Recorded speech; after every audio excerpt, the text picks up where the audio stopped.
this is Tim Cohn from Endeavor. Please subscribe to Alvin Reach. All the best. Mag consumption tayo ng ano, Suzuki Smash FI. Ito yung bagong labas na model ng ano, Smash. Gagas consumption tayo. Titingnan natin kung 68 yung makukonsume ng ano, ng 1 liter. Tumigil muna ako dito para ipakita sa inyo na malapit na mag-empty o empty na tong ano, gas ko. Huminto muna ako dito, galing pa ako Antipolo, dito ako sa Quezon City, tatalon. Sige, tignan nyo muna, kukunan ko yung ano, yung gas ko.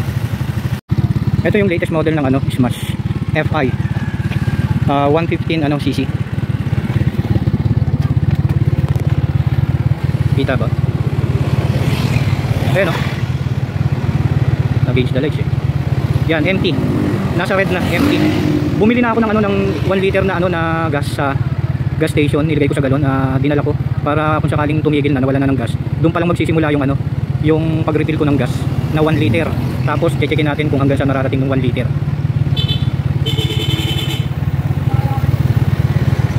Kasi parang duda ako doon sa ano eh. I-double check natin kung talagang 1 liter nga yung nilagay ng ano, nung dealer na, kasi may free na 1 liter na gas. Pagka bumili ka ng ano, ng motor, may kasamang libreng 1 liter. Pero hindi lang natin alam kung talagang 1 liter nga yung nilagay nila na gas. Hindi natin alam kasi hindi naman pinakita eh. Hindi naman nila pinakita yung nilagay nilang gas kung 1 liter talaga. Basta ito eh, sinabi na lang sa akin nung ano, nung sales, yung nagde-demo na 1 liter daw yung nilagay niya. Hindi natin alam, baka 500 ml lang yung nilagay niya.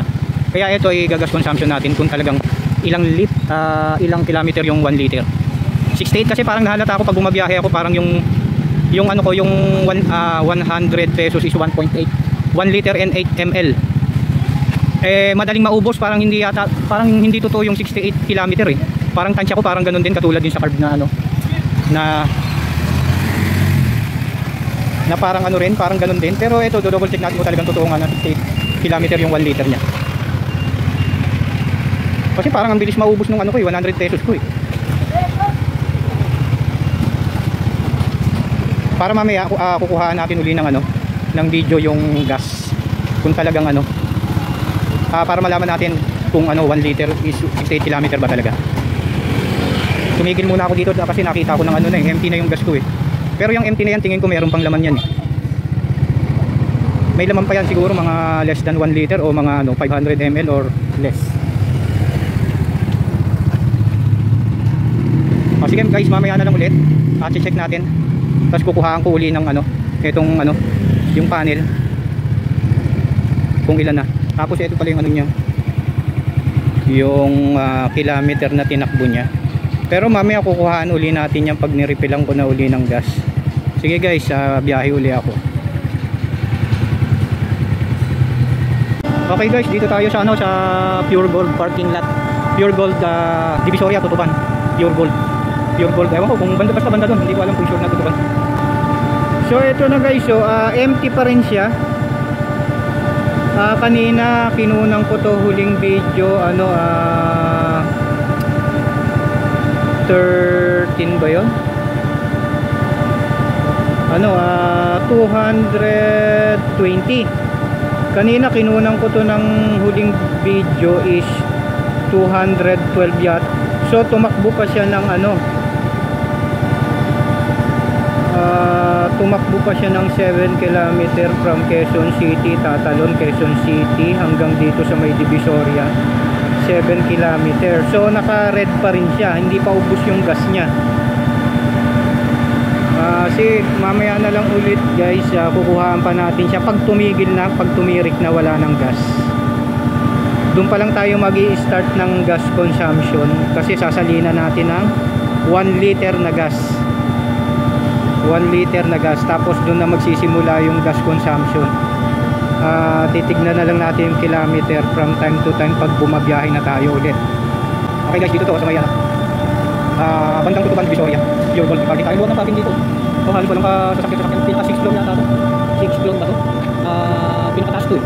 Pinakataas daw to eh. Sabi 6 floor, sabi kanina.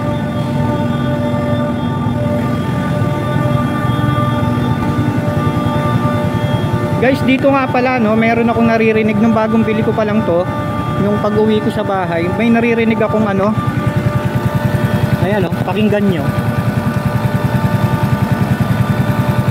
Ewan ko kung hindi kasi masyado marinig. Parang ano, may pumapalakpak sa loob ng makina. Plak plak plak plak plak plak, parang may gumaganon. Ewan ko, parang ano, ewan ko kung meron pa, hindi ganong marinig eh. Basta yun lang yung ano, yung parang kakaiba sa Smash FI, yung may tumutunog sa loob ng ano, makina.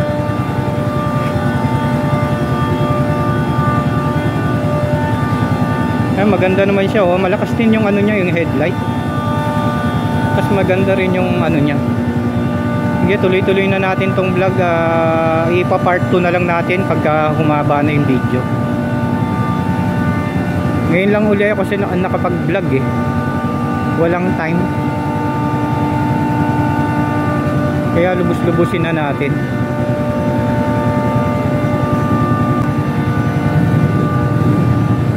Ayan ang forma niyan. Oh, maganda, 'di ba? Yung ano, yung Smash carb type, maganda rin naman. Yun talaga yung maganda. Eh kaso may dumating na FI, kaya ito na yung mas nagustuhan ko dun. Kasi maraming nagsasabi, maraming nagko-comment sa vlog ko na yung ano daw, yung carb type daw mas maganda. Yung forma niya, yung design. Opo, maganda po 'yun. Maganda po talaga yung carb. Kaya lang po, kaya po lumipat ako ng FI na Smash kasi gusto ko po brand new. Kasi po yung second hand ko lang po nabili yun eh, yung carb type na yun. Yung Suzuki Smash 115 carb type. Second hand ko lang po nabili yun. Eh, ito po kasi brand new, kaya total bibili rin lang naman ako ng motor. Kaya ito na yung nagustuhan ko kasi brand new. Gusto ko kasi brand new. Eh eto matagal ko na kasing inaabangan to eh. Nung binili ko pa lang yung carb type ko, eto na yung nagustuhan ko talaga eh. Napapanood ko to sa YouTube.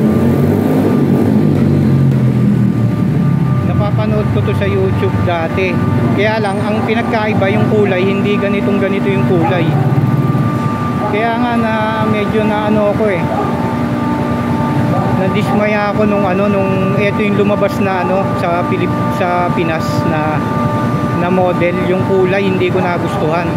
Eh no choice na ako eh, kailangan ko na kasi bumili. Kaya eto, binili ko na lang yung ganitong kulay. Dalawang kulay lang kasi yung available nila dito sa Mags type. Yung Mags type nila is eto lang ang kulay, yung glossy black na may red decal saka red na Mags. Yung isa naman nila is blue, matte blue. Eh, yung matte blue okay din naman, kaya lang wala eh, mahirap kasi mamili eh. Kaya sabi ko eto na lang. Kung ano yung meron, yun na lang ang bibiling ko. Oh, maganda naman, di ba? Ang nagustuhan ko nga pala dito, guys, lubos-lubusin ko na, no? Total nagba-vlog na rin lang ako. Ipa-part 2 ko na lang yung yung continuation nito kapag siguro sa part 2 na yung pinaka gas consumption niya. Doon na natin malalaman yung 1 liter kung 68 km ba. Nagpakarga na kasi ako kanina, inilagay ko sa galon. Binaon ko na siya in case na tumirik. Ang problema nga lang nito, hindi ako pupesto sa bandang gitna ng kalsada kasi baka mamaya biglang tumirik, huminto, mabunggo ako. Kasi na-experience ko na yan dati. Huminto ako, buti na lang kamo, humihinto ako doon na banda sa sa gilid ako. Natsetsempoan, nasa gilid ako nakapwesto. Eh paano kung nasa gitna ako ng lane, tumirik ako, di bunggo ako sa likuran, di ba? Kaya ang gagawin ko kapag tingin ko medyo malapit nang maubos yung gas ko, titirik na yan, ang gagawin ko sa gilid na ako pupesto. Saka in case na may tumigil, dapat malayo yung yung agwat ko sa kasunod ko para hindi madisgrasya. Tapos one time nangyari pa rin sa akin, pataas naman yun, bigla akong tumirik. Yung sa carb type ko, tumirik ako noon. May gas naman siya, kaya lang ewan ko bakit biglang tumirik. 3 beses na ako tumitirik dun eh. Naman yung paakyat ako, buti na lang kamo nasa taas na ako nung tumirik. Kaya paano kung nasa baba ako, tumirik ako, babalik ako pababa, di ba? Pabulusok ako pababa. Maganda naman yung forma niya, di ba? Maganda naman, Saka malakas yung hatak nito. Napansin ko yung dos ko na nakasigunda lang ako, parang nakatres na ako, nakatersera na ang dating sa akin. Malakas talaga humatak to. Oo, hindi naman sobrang napakalakas kasi 115cc lang naman to, Pero ikukumpara mo sa mga 115cc na mga ibang motor, malakas po kaysa sa kanila, sa mga ibang brand, ibang Honda, Yamaha. Malakas talaga to. Ang ganda ng forma niya, di ba? Ang nagustuhan ko dito yung niya, yan yung sa may harap, yan ang lapad, tapos yung headlight niya ang lapad din. Tapos yung panel niya malaki, malapad, kitang kita. Saka maganda, mas gusto ko yung hindi digital yung panel. Mas gusto ko yan, di ba? Mas maganda yung niya, forma niya. Pag manual lang yung itsura ng niya, panel. Ay, maganda, Mas maganda sana kung ginawa nila tong pula, para sa akin lang, pula. Eto, mas maganda yung pula to, glossy red, kaso wala, no choice talaga, maganda yung yung sa may spoke, yung spoke type nila na isa,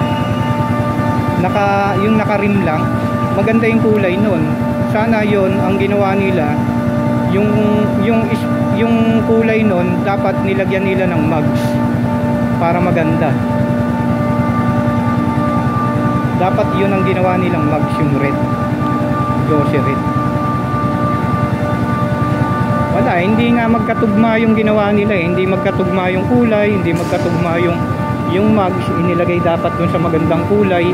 Ang ginawa kasi nila, yung kulay, yung mugs na maganda, inilagay nila sa hindi magandang kulay ng motor. Hindi balance. Kumbaga, ewan ko, parang binalansi ba nila? Yung pangit nilagay nila sa pangit, ay yung pangit nilagay nila sa maganda, yung maganda nilagay nila sa pangit, para hindi yung isang motor nila hindi puro magaganda yung kulay. Yun ang napansin ko, maganda naman, diba? O sige guys, siguro part 2 na yung yung isang gas consumption natin, kasi mahaba na yung video. Dito ko na puputulin guys. Ipapart 2 ko na lang yung magiging gas consumption nito, kasi hindi pa tumitirik, may gas pa siya, may gas pa rin siya kahit na naka-empty na siya. Ayun, naka-empty na siya pero may gas pa. O sige guys, next part na lang, nasa part 2 na lang yung magiging gas consumption nito. Sige guys, salamat sa inyong lahat.